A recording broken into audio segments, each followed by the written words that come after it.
Praise the lord. ప్రభు అయిన యేసుక్రీస్తు నామములో చేరి వచ్చిన మీకందరికీ ప్రభు యేసుక్రీస్తు నామములో శుభములు తెలియజేస్తున్నాము.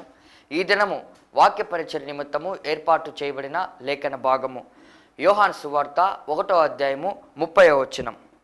నా వెనుక ఒక మనుషుడు వచ్చుచున్నాడు, ఆయన నాకంటే ప్రముఖుడు కనుక నాకంటే ముందటి వాడాయనని నేనెవరిని గూర్చి చెప్పుచున్నానో ఆయనే ఈయన. దేవునికి స్తోత్రం. హల్లెలూయా. మన ప్రభువును రక్షకుడైనటువంటి యేసుక్రీస్తు నామములో ఆయన హెచ్చవలసి ఉన్నది. హీ మస్ట్ ఇంక్రీజ్ అనేటువంటి కార్యక్రమ వీక్షకులైన ఆత్మీయ బంధువులైన మీ అందరికీ ప్రత్యేకమైన వందనాలు తెలియజేస్తున్నాను. Good morning. May God bless you. Have a great day. ఈ దినమంతా మీకు ఆశీర్వాదకరంగా ఉండాలని కోరుకుంటున్నాను. మనం యోహాను సువార్త 1వ అధ్యాయం నుంచి ఆలోచిస్తూ ఉన్నాం.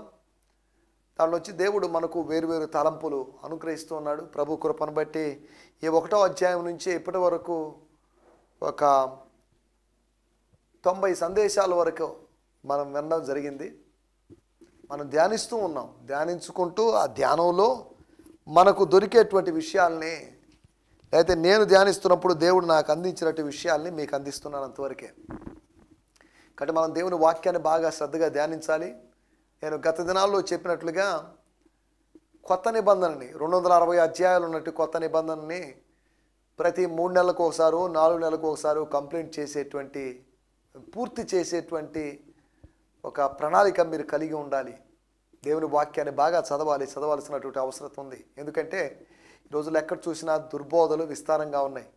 ప్రజలకు ఏది సద్బోధో ఏది దుర్బోధో అర్థం కాని పరిస్థితి, అయోమయ పరిస్థితిలో ఉన్నారు. నినివే పట్టణస్తుల్లాగా కుడిమి ఎడమ ఎరుగని ప్రజల్లాగా ఉన్నారు. ఏదో చర్చికి వెళ్ళడం, దశంభాగాలు ఇవ్వడం, ఏదో వండుకొని తినడం, ఏదో పాటలు పాడడం, ఏదో చేయడం తప్ప దేవుని వాక్యపు లోతులు ఎరగనటి ప్రజలుగా ఉన్నారు. దేవుని వాక్యాన్ని ఎరిగిన వాళ్ళుగా ఉండాలి.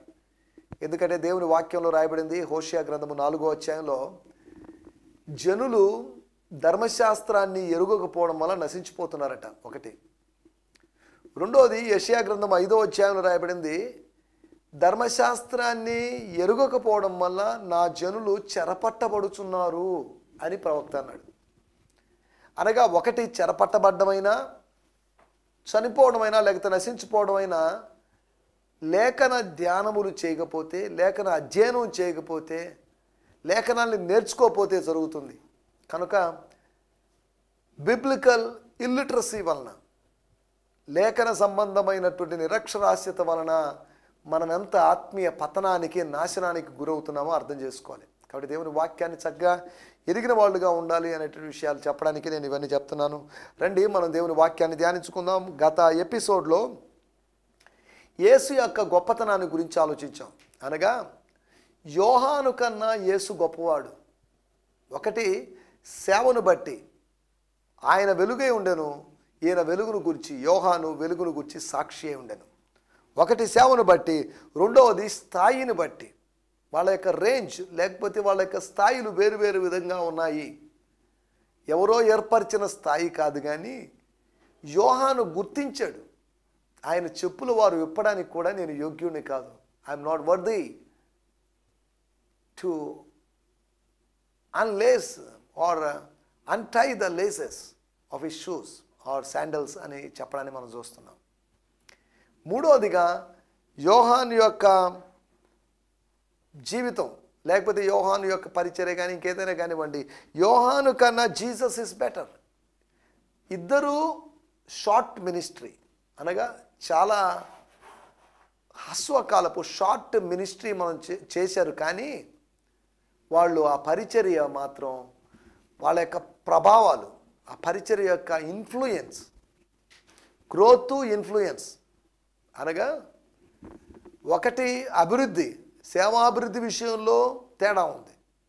యేసు ప్రభు గొప్ప సేవ చేశాడు యోహాను కన్నా. యోహాను తక్కువ సేవ చేశాడని అనలేదు. నాలుగవదిగా సాక్ష్యాన్ని బట్టి తేడాలు ఉన్నాయి. యోహాను కన్నా గొప్ప సాక్ష్యాన్ని యేసు ప్రభు కలిగి ఉన్నాడు. తర్వాత ఐదవదిగా మనం ఆలోచించాం, యోహాను ఏ సూచక్రియ చేయలేదు అని జనసమూహం చెప్పినటువంటి సాక్ష్యాన్ని మనం బేస్గా తీసుకొని యోహాను కన్నా యేసు గొప్పవాడు. ఇక యేసు పరిచర్యలో సూచక్రియలు ఆశ్చర్యకార్యాలు, అద్భుత కార్యాలు అంటే లెక్కలేనివి జరిగాయి, జరుగుతున్నాయి. కాబట్టి ఈ 5 పాయింట్ల దృష్ట్యా యేసు యొక్క గొప్పతనాన్ని మనం గత ఎపిసోడ్లో ఆలోచించాం. ఈ ఎపిసోడ్లో గొప్పవారి కన్నా గొప్పవాడు, గొప్పవారు ఉన్నారు, గొప్పవారిలో కన్నా గొప్పవారు. ఈ ఎపిసోడ్లో 5 మంది గొప్పవాళ్ళ గురించి ఆలోచిస్తాం. ఈ గొప్పవాళ్ళ కన్నా గొప్పవాడైన యేసు గురించి మనం ఆలోచిద్దాం. Jesus is greater or greatest. He is the greatest than all the greater people. 5 మంది ప్రజల గురించి మనం అర్థం చేసుకోవడానికి ప్రయత్నం చేద్దాం. మనం సమయంలో దేవుని వాక్యాన్ని ధ్యానించుకుందాం. గత ఎపిసోడ్లో లేకపోతే గత నిన్నటి దినపు పాఠంలో మనం నేర్చుకున్నటువంటి లేకపోతే ఆధారంగా చేసుకున్నటువంటి మూల వాక్యాన్ని మనం తీసుకుందాం. యోహాను సువార్త 1:30. జాన్ 1:30. నా వెనుక ఒక మనుషుడు వస్తున్నాడు, నా వెనుక ఒక మనుషుడు వస్తున్నాడు, ఆయన నాకంటే ప్రముఖుడు, ఆయన నాకన్నా ప్రముఖుడు, గనుక నాకంటే మొదటివాడాయనని నేను ఎవరిని గురించి చెప్తున్నా ఆయనే ఈయన.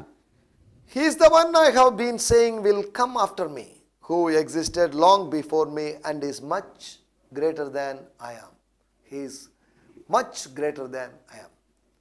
తన శిష్యుల ముందే ఇలా ఒప్పుకుంటున్నాడు. ఆయన గొప్పవాడండని రహస్యంగా ఆయన ఒప్పుకోవడం కాదు. He was doing a public confession. నేను గొప్పవాడిని కాదు, ఆయన గొప్పవాడని చెప్పుకోవాలంటే ఎంత విశాలమైన దృక్పథం కావాలి. గమనించండి, ఏ టీచర్ కూడా లేకపోతే ఏ ప్రసంగికుడు కూడా నేను గొప్పవాడిని కాదు, ఆయనే పలాని వ్యక్తే గొప్ప ఆయన అని చెప్పుకోరు.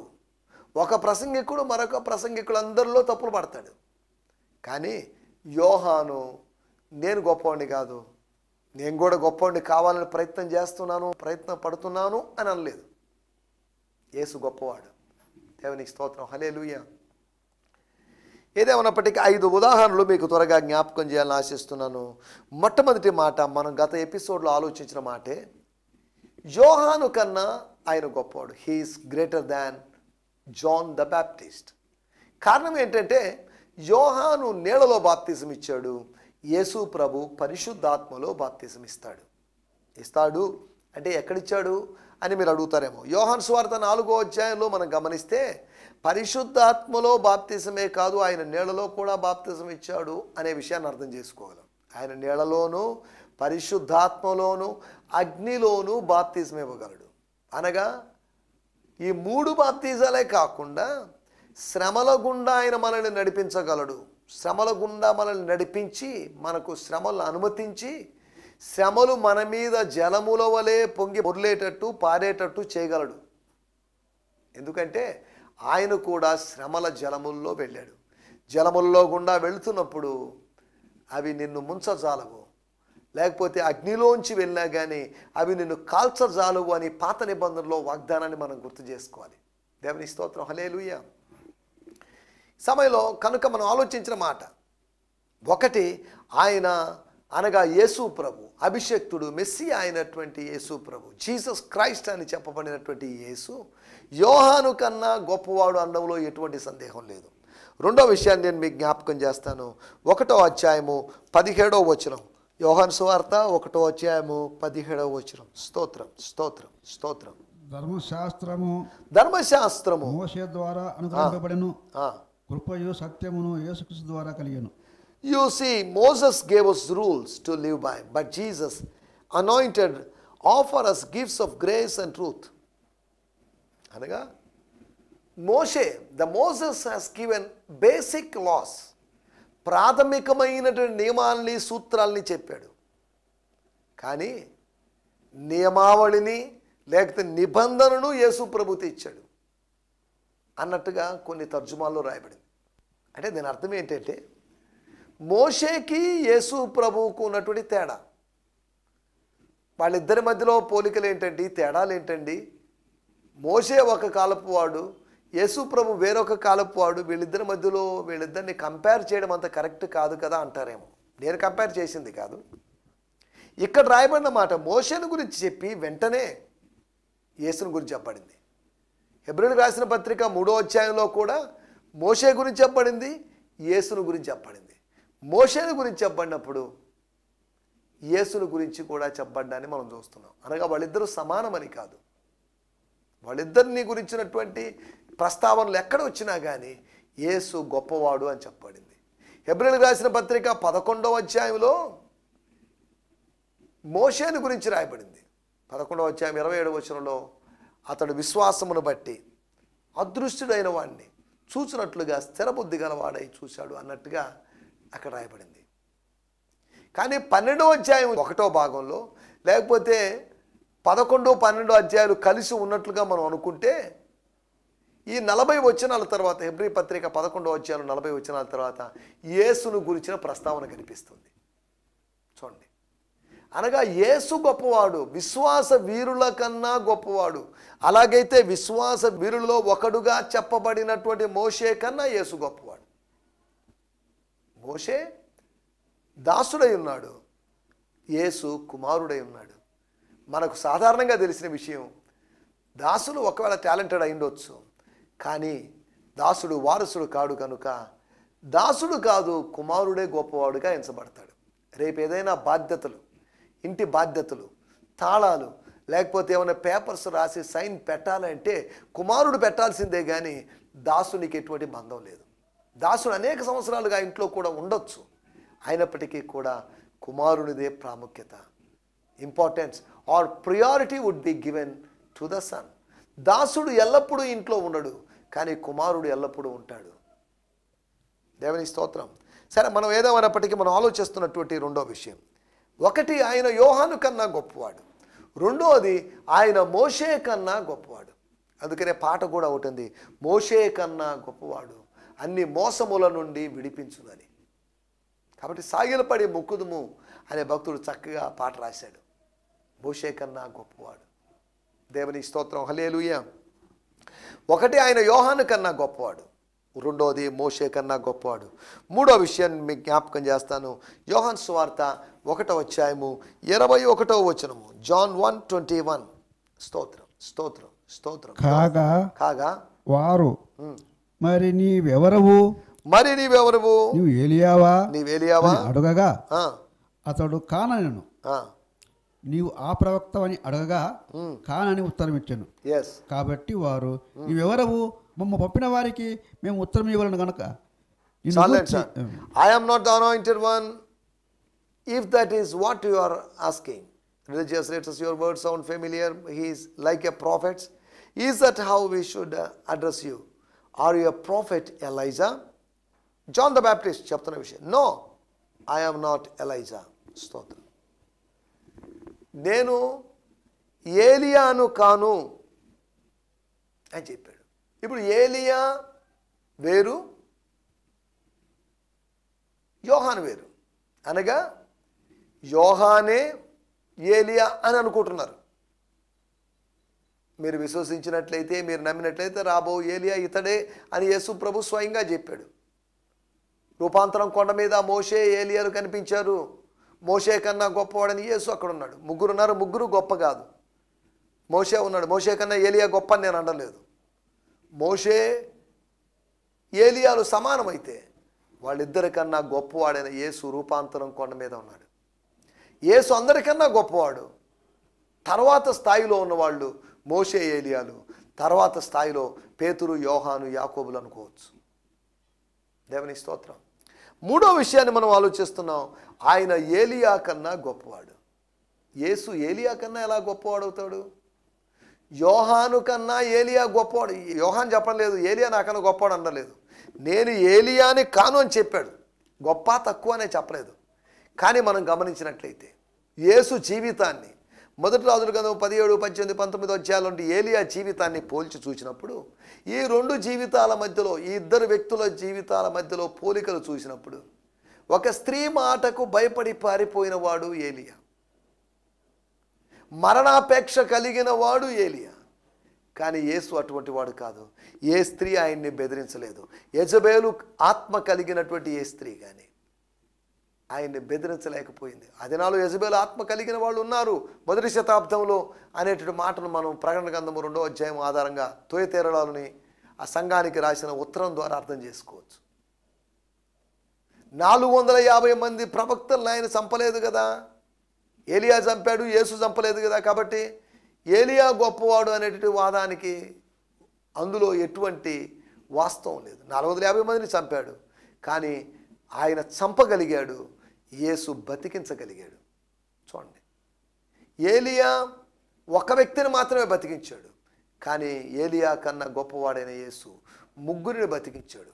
ఖచ్చితంగా ముగ్గురిని కాదు, ముగ్గురిని అక్షరార్థంగా అనేక మందిని ఆత్మీయంగా బతికించాడు. ఏలియా పరిచర్య చంపే పరిచర్య అయితే, ఏలియా యొక్క పరిచర్య అక్షరార్థమైన అగ్నిని దించే పరిచర్య అయితే, యేసు యొక్క పరిచర్య ఆత్మ సంబంధమైన అగ్నిని పంపించేటువంటి, అగ్నిని దించేటువంటి, అనగా పరిశుద్ధాత్మను పంపేటువంటి పరిచర్య అని అర్థం చేసుకోవాలి. దేవుని స్తోత్రం, హల్లెలూయా. అన్ని విధాలుగా మనం చూస్తే ఏలియా కన్నా యేసు గొప్ప పరిచర్య చేశాడు. ఏలియాకు ఒక్క శిష్యుడే ఉన్నాడు. ప్రవక్తల పాఠశాలలో 50 మంది చొప్పున ఉన్నారు కదా అంటే, కానీ ప్రాముఖ్యంగా ఏలియా ఒక్క శిష్యుడినే తయారు చేయగలిగితే, యేసు ప్రభు 12 మంది శిష్యులను తయారు చేయగలిగాడు. కాబట్టి పాత నిబంధనలో ఉన్నటువంటి వ్యక్తులందరికన్నా యేసు గొప్పవాడు. ప్రవక్తల కన్నా, పితరుల కన్నా, రాజుల కన్నా, న్యాయాధిపతుల కన్నా, యాజకుల కన్నా ఆయన గొప్పవాడు అనేటువంటి సంగతిని మనం మర్చిపోకూడదు. దేవుని స్తోత్రం, హల్లెలూయా. ఈ సమయంలో మనం ఆలోచిస్తున్నట్టు మాట ఏంటంటే, యేసు గొప్పవాడు. యేసు యొక్క గొప్పతనం గురించి గత ఎపిసోడ్లో ఆలోచించాం. ఇక్కడ మనం ఆలోచిస్తుంది ఏంటంటే, ఈ గొప్పవాడు మరికొందరు గొప్పవాళ్ళ కన్నా, యూదా చరిత్రలో, ఇశ్రాయేలు చరిత్రలో, జూయిష్ హిస్టరీలో గ్రేట్ అని ఎంచబడినటువంటి వారి కన్నా గొప్పవాడు. అనగా ఒకటి యోహాను, ఇశ్రాయేలు చరిత్ర లేదా యూదుల చరిత్రలో యోహాను గొప్పవాడని సమ్మతిస్తారు, మోషే గొప్పవాడని సమ్మతిస్తారు, ఏలియా గొప్పవాడని సమ్మతిస్తారు. అనగా ఆయన యోహాను కన్నా, మోషే కన్నా, ఏలియా కన్నా గొప్పవాడు అనేటువంటి విషయాలు మనకు అర్థమవుతున్నాయి. దేవుని స్తోత్రం. 4వ ఉదాహరణ లేదా 4వ పాయింట్ మీకు జ్ఞాపకం చేస్తాను. యోహాను సువార్త 1వ అధ్యాయము 51వ వచనం. స్తోత్రం, స్తోత్రం.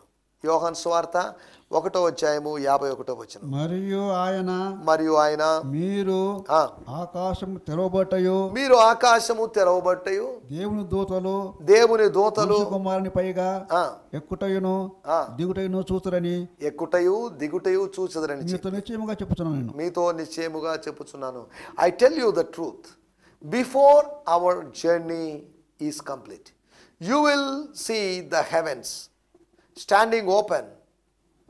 దేవుని స్తోత్రం. While heavenly messengers ascending and descending and swirling around the Son of Man. దేవుని స్తోత్రం.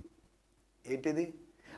ఈ మాట చదివినప్పుడు ఎవరికైనా కానీ, బైబిల్ కాస్త అవగాహన కలిగిన వారు ఎవరైనా ఈ మాట చదివినప్పుడు వెంటనే, అరే ఇది ఎక్కడో ఉందే, ఈ ప్రస్తావన, ఇటువంటి ఇన్సిడెంట్, ఇటువంటి సంఘటన ఎక్కడో మనకు కనిపిస్తుంది అనే విషయం మనకు స్మరణకు వస్తుంది, మన మెమొరీకి వస్తుంది.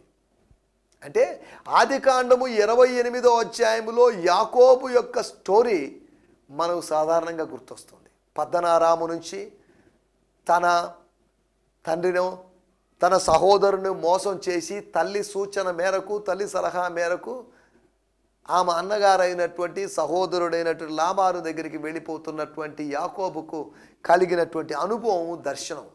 రాత్రిని తలగడగా చేసుకొని పడుకొని విశ్రమించినప్పుడు అతని కలలో వచ్చినటువంటి ఆ కళ ఏంటంటే, ఆ భావం ఏంటంటే, ఆకాశానికి అంటేటువంటి ఒక పెద్ద నిచ్చెన, ఒక పొడవైన నిచ్చెన వేయబడింది, దేవదూతలు ఎక్కుతూ దిగుతున్నారు, దానికి పైగా యెహోవా దేవుడు ఉన్నాడు.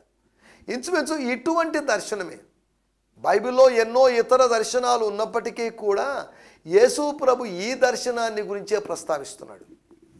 అక్కడ కలలో యెహోవా దేవుడు, దేవదూతలు ఎక్కుతూ దిగుతూ ఉండడం.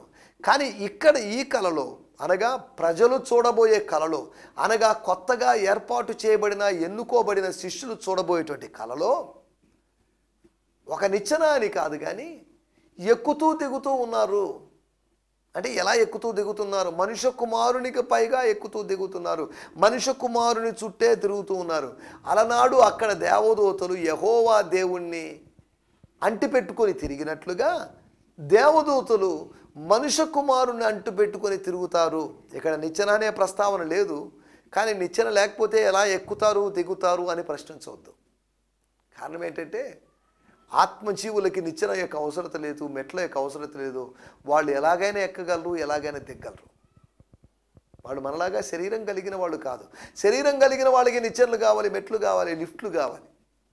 శరీరము లేనటువంటి ఆత్మజీవులకి వాటితో ప్రమేయం లేదు అనే సంగతిని మీకు గుర్తు చేస్తున్నాను. దేవునికి స్తోత్రం, హల్లెలూయా. అనగా దీని అర్థం ఏంటి అంటే, ఈ దర్శనం యొక్క ప్రస్తావన యేసు ప్రభు ఎందుకు చేశాడు అంటే, యాకోబు చూసిన దర్శనం కన్నా గొప్ప దర్శనం మీరు చూస్తారు. యాకోబు చూసినటువంటి దర్శనం కన్నా గొప్ప దర్శనాన్ని మీకు చూపించగలే వ్యక్తిని, మీరు చూడగలరు అని ముందుగా చెప్పినట్టు వ్యక్తిని చూసిన తర్వాత మీకు ఆ దర్శనం వస్తుంది నేను ముందుగా అనుకున్నాను అని కాదు, చూడడానికి ముందుగానే దీనికన్నా గొప్ప సంగతులు చూస్తారు. దీనికి ఆశ్చర్యపోతున్నారేమో, నేను చెప్పినట్టు మాటకి ఆశ్చర్యపోతున్నారేమో. కొన్ని దర్శనాలను బట్టి, కొన్ని స్వప్నాలను బట్టి ఆశ్చర్యపోయేటువంటి దినాలు రాబోతున్నాయి. మాటలకే, ధర్మశాస్త్రంలోని మాటలకే, దేవుని వాక్యంలో మాటలకే ఆశ్చర్యపోతున్నారేమో. ఇంకా మరింత విస్మయం ఉండేటువంటి రోజులు రాబోతున్నాయి. దైవికమైన దర్శనాలు చూసినప్పుడు మనల్ని షాకుకు గురి చేసేటువంటి దర్శనాలు, మనల్ని విభ్రాంతి పరిచేటువంటి దర్శనాల్ని మనం చూడగలం. ఎందుకంటే యోబేలు చెప్పిన ప్రవచనం ప్రకారము అంత్యదినముల్లో అనేకుల మీద నా ఆత్మను కుమ్మరిస్తాను. అంతేకాదు ఆత్మ కుమ్మరింపు, ఆరాధనలు, పరిశుద్ధాత్మ కూడికలు, లేకపోతే ఉద్యమం అని కాదు, కానీ తర్వాత రాయబడిన మాటలు, మీ దాసురాండ్రు ప్రవచిస్తారు, మీ యవనస్తులు దర్శనాలు చూస్తారు, మీ వృద్ధులు కలలు కంటారు అనేటువంటి ప్రవచనాత్మకమైన మాటలు యోవేలు యొక్క ప్రవచనం యొక్క నెరవేర్పు అక్కడ జరిగిందని చెప్పడం లేదు, అక్కడ జరగడం ఆరంభించిందని చెప్పచ్చు. ప్రవచనం నెరవేరిందని చెప్పడానికి యోవేలు యొక్క ప్రవచనాన్ని పెంతెకోస్తు దినాన పేతురు గారు చెప్పారు. అనగా మనం అర్థం చేసుకుంటే మాటలు ఏంటంటే, నాలుగవదిగా యాకోబు గొప్పవాడే, ఆ దర్శనం చూసిన యాకోబు గొప్పవాడే. కానీ యాకోబు కన్నా మీరు గొప్పవాడని కాదు, యాకోబు కన్నా గొప్పవాడు ఇక్కడ ఉన్నాడు అన్నట్లుగా ఈ మాట చదివినప్పుడు, లేదా ఈ మాటలు మనం ఇలా ఆలోచిస్తున్నప్పుడు, యోహాను సువార్త 4వ అధ్యాయము 12వ వచనంలోని ఒక ప్రశ్నను మనం చూడాలి. ఆ ఒక స్త్రీ వేసినటువంటి ప్రశ్న. యోహాను సువార్త 4వ అధ్యాయము 12వ వచనం. ఈ బావి నీళ్లు తాగి మాకిచ్చిన మా తండ్రిని యాకోబు కంటే నువ్వు గొప్పవాడవా అని ఆయన అడిగాను. దేవుని స్తోత్రం.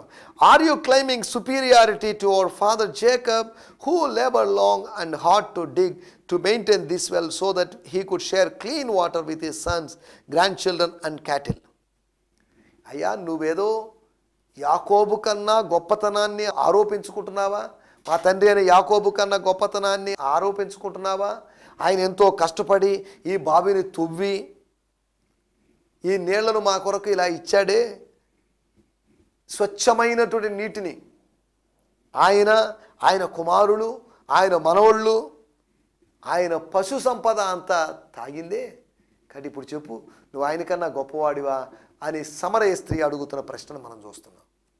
యేసు ప్రభు చెప్పలేదు, ఆ ప్రశ్నకు కరెక్ట్గా ఆన్సర్ చెప్పలేదు. కానీ ఆ స్త్రీకి కొంతసేపటికి అర్థమైంది, ఈయన యాకోబుతో ఈయన్ని పోల్చడానికి వీల్లేదు, యాకోబు కన్నా గొప్పవాడు అనడానికి వీల్లేదు. ఈయన మెస్సియా అయినప్పుడు, ఈయన మెస్సియా అయితే ఈయనందరికన్నా పాత నిబంధన పితరుల కన్నా గొప్పవాడు. దేవుని స్తోత్రం, హల్లెలూయా. 4వ విషయము, ఆయన యాకోబు కన్నా గొప్పవాడు. దేవుని స్తోత్రం, హల్లెలూయా. మనం ఆలోచిస్తున్న విషయాలు, యేసు గొప్పవాడు, గొప్పవారి కన్నా గొప్పవాడు. 1 ఆయన యోహాను కన్నా గొప్పవాడు, 2 మోషే కన్నా గొప్పవాడు, 3వది ఏలియా కన్నా గొప్పవాడు, 4వది యాకోబు కన్నా గొప్పవాడు. 5వ విషయాన్ని మనం ఆలోచించినట్లయితే యోహాను సువార్తలోనే 8వ అధ్యాయానికి వెళ్తే 8వ అధ్యాయము 53వ వచనం మనం చదివినట్లయితే, యోహాను సువార్త 8వ అధ్యాయము 53వ వచనము. స్తోత్రం, స్తోత్రం. మన తండ్రి అయిన అబ్రహాము చనిపోయిన కదా, అతని కంటే గొప్పవాడవా? మన తండ్రి అయిన అబ్రహాము అని యూదులు అంటున్నారు. కానీ ఆ సమరయ స్త్రీ మన తండ్రి అయిన యాకోబు అనింది. వాళ్ళ తండ్రి అయిన అబ్రహాం అయినా కానీ లేదా యాకోబు అయినా కానీ వాళ్ళు నిద్రించారు, ప్రభువునందు నిద్రించారు, వాళ్ళు పితరులతో చేర్చబడ్డారు, వారు చనిపోయారు. ఈ ప్రశ్న చూడండి, వాళ్ళ ప్రశ్న చూడండి 53వ వచనంలో. స్తోత్రం. ప్రవక్తలు చనిపోయిరి నిన్ను నీవెవడవని చెప్పుకొనుచున్నావని ఆయన అడిగిరి. Are you greater than our father Abraham? He died. Remember, prophets are many of them still alive. No. What do you think you are? అసలు నువ్వేమనుకుంటున్నావు నీ గురించి? నా గురించి ప్రజలు ఏమనుకుంటున్నారు అని యేసుప్రభు తన శిష్యులను అడిగాడు. కానీ ఇప్పుడు ప్రజలు యేసుప్రభుని అడుగుతున్నారు, నీ గురించి నువ్వేమనుకుంటున్నావు? నీ గురించి ఏదో చాలా గొప్పగా అనుకుంటున్నట్టుగా అనిపిస్తుంది, ఇది దేవదోషణకు దారితీసే అవకాశం ఉంది అన్నట్టుగా వాళ్ళు హెచ్చరించినట్లుగా మాట్లాడారు. ఇంకా ప్రాముఖ్యమైన విషయము 56వ వచనంలో మనం చూడొచ్చు. 56వ వచనంలో, మీ తండ్రి అయిన అబ్రహాము నా దినము చూతునని మిగుల ఆనందించను, అది చూసి సంతోషించను అనిను. దేవుని స్తోత్రం. Your father Abraham anticipated the time when I would come and he celebrated my coming. దేవుని స్తోత్రం. మీ తండ్రి అయిన అబ్రహాము ఎదురు చూచాడు, నిరీక్షించాడు. For what? దేనికోసం? ద టైం, నేను ఎప్పుడు వస్తానా, నా రాకడ ఎప్పుడు జరుగుతుందా అని చివరన రాయబడింది. And he celebrated my coming. నేను రావడాన్ని, నా ఆగమనాన్ని ఆయన ఆస్వాదించాడు, దాన్ని ఒక వేడుకలాగా చేసుకున్నాడు అనేసరికి వాళ్ళకి దిమ్మ తిరిగిపోయింది. అర్థం కాలేదు, ఏంటిది, ఏం మాట్లాడుతున్నాడు ఈయన. ఇక్కడ ఇంకా తర్వాత కూడా అంటున్నాడు 58వ వచనంలో, I tell you the truth. నేను మీకు సత్యాన్ని చెప్తున్నాను, మీ కనులు తెరవబడాల్సినటువంటి ఒక సత్యం. యేసు అబ్రహాము పుట్టక మునుపే నేను ఉన్నానని మీతో నిశ్చయముగా చెప్తున్నాను. I tell you the truth, I am before Abraham was Born. దేవునికి స్తోత్రం, హల్లెలూయా. అనగా యేసు ప్రభు చెప్తున్నటువంటి పాయింట్ ఏంటంటే, అబ్రహాము కన్నా గొప్పవాడు అని చెప్పుకుంటున్నాడు. అబ్రహాము పుట్టక ముందే ఉన్నవాడు అంటే అబ్రహాము కన్నా గొప్పవాడు. అబ్రహాము పుట్టక ముందే చాలామంది ఉన్నారు కదా, వాళ్ళందరూ గొప్పవాళ్ళ? కానీ అబ్రహాము కన్నా ముందే ఉండి, అబ్రహాము చనిపోయిన తర్వాత కూడా అనేక సంవత్సరాలు ఆయన అబ్రహాములాగా ఉండలేదు, కానీ అబ్రహాము కుమారుడని ఎంచబడినప్పటికీ కూడా అబ్రహాము కన్నా గొప్పవాడు అని యేసు ప్రభు చెప్తున్నాడు. దేవునికి స్తోత్రం. దయచేసి తలలో ఉంచండి, కళ్ళు మూసుకోండి, చిన్న ప్రార్థన చేసుకుందాం. పరిశుద్ధుడైన మా దేవా, మీకు వందనాలు. మీ యొక్క గొప్పతనాన్ని గురించి మేము ఆలోచిస్తున్నాం. నువ్వు యోహాను కన్నా గొప్పవాడివి, మోషే కన్నా గొప్పవాడివి, ఏలియా కన్నా గొప్పవాడివి, యాకోబు కన్నా గొప్పవాడివి, అదే కాకుండా అబ్రహాము కన్నా గొప్పవాడివి. ఆయన 5 మంది పితరుల కన్నా, 5 మంది పూర్వీకుల కన్నా, యాన్సిస్టర్స్ కన్నా నువ్వు ఎంతైనా గొప్పవాడివి ప్రభువా. నీ గొప్పతనాన్ని ముందు మేము నీ ఎదుట సాగిలపడుతున్నాం, సాష్టాంగపడుతున్నాం. తండ్రి, మీకు వందనం చెల్లిస్తూ అటువంటి గొప్ప వ్యక్తివైన నిన్ను సేవించడానికి మాకు దొరికినటువంటి ఈ ధన్యతను బట్టి నిన్ను స్తుతిస్తూ యేసు క్రీస్తు నామములోనే ప్రార్థించడుగుతున్నాం పరమ తండ్రి. ఆమేన్, ఆమేన్, ఆమేన్. దేవుని స్తోత్రం. మీ అందరికీ ప్రత్యేకమైన వందనాలు. ప్రభు చిత్తమైతే రేపటి ఎపిసోడ్లో కలుసుకుందాం. హల్లెలూయా, స్తోత్రం. ఈ సందేశము మీకు ఆశీర్వాదకరంగా ఉందని నమ్ముచున్నాము. ప్రార్థనా అవసరతల కొరకు మమ్మల్ని సంప్రదించవలసిన మా చిరునామా గిద్యోన్ మిషన్ చర్చ్, 6వ వీధి, శాంతినగర్, నెల్లూరు 4, ఆంధ్రప్రదేశ్. పిన్ 524004. మా ఫోన్ నంబర్లు 7036443613 మరి యొక్క నంబర్ 9392293010. మా ఈమెయిల్ ఐడి gfihmi2015@gmail.com. దేవుడు మిమ్మును ఆశీర్వదించునుగాక. ఆమేన్.